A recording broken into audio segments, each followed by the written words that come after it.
Kami mempersembahkan renungan Santapan Rohani, terjemahan dari renungan Our Daily Bread.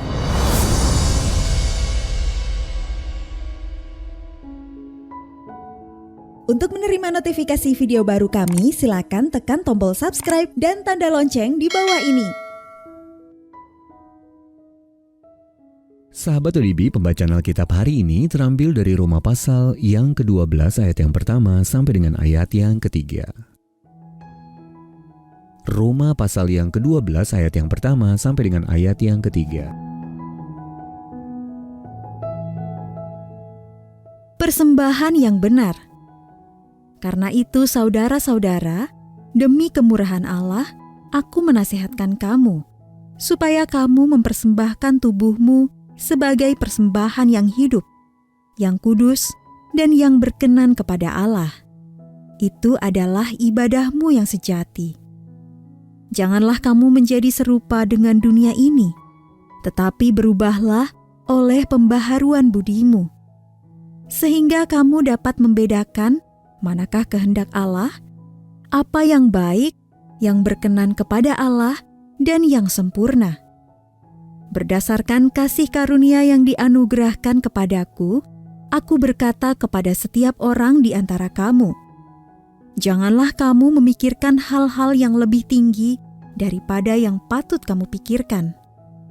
Tetapi hendaklah kamu berpikir begitu rupa, sehingga kamu menguasai diri menurut ukuran iman yang dikaruniakan Allah kepada kamu masing-masing.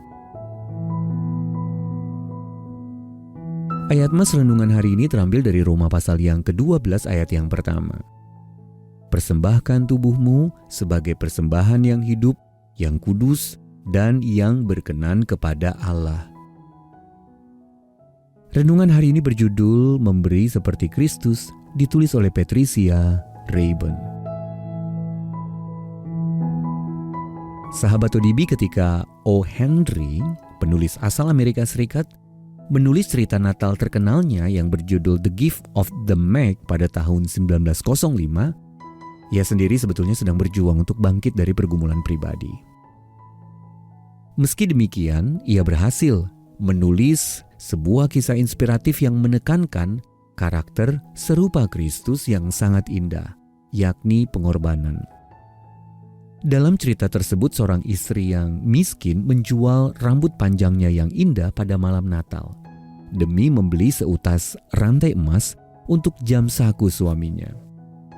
Akan tetapi belakangan sang istri baru tahu bahwa sang suami sudah menjual jam sakunya agar dapat membelikan seperangkat sirkam untuk rambut indahnya. Jadi apa pemberian terbesar mereka bagi satu sama lain? Betul, pengorbanan. Perbuatan mereka masing-masing telah menunjukkan rasa cinta yang besar. Dalam hal itu, kisah tadi menggambarkan hadiah penuh kasih yang diberikan orang-orang Majus untuk anak-anak Kristus setelah kelahirannya. Matius pasal yang kedua ayat yang pertama dan 11. Namun, lebih daripada hadiah-hadiah itu, Yesus kemudian bertumbuh dewasa dan kelak memberikan nyawanya bagi seluruh dunia. Dalam kehidupan sehari-hari, orang percaya dapat memperlihatkan pemberiannya yang agung itu lewat kerelaan kita berkorban bagi orang lain, berupa waktu, harta benda, maupun perilaku yang menunjukkan kasih. Itulah yang dituliskan Rasul Paulus. Saudara-saudara, demi kemurahan Allah, aku menasihatkan kamu supaya kamu mempersembahkan tubuhmu sebagai persembahan yang hidup, yang kudus, dan yang berkenan kepada Allah. Roma pasal 12 ayat yang pertama.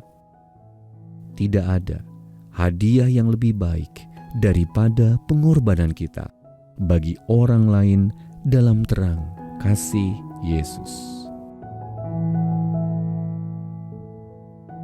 Sahabat ODB, apa hadiah penuh pengorbanan yang pernah Anda terima dari seseorang yang mengingatkan Anda kepada kasih Kristus? Lalu pengorbanan apa yang dapat Anda berikan sebagai balasannya?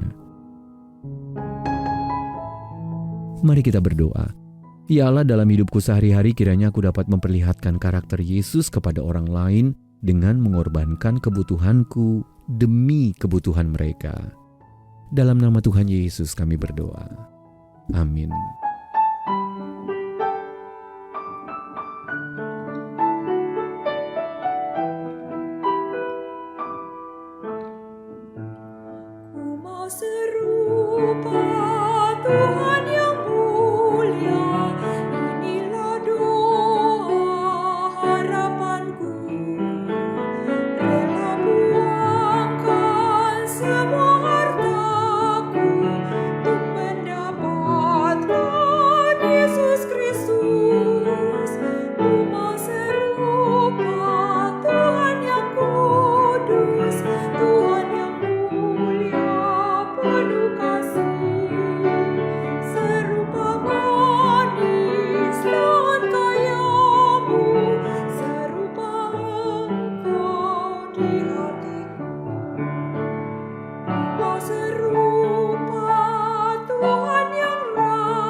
serupa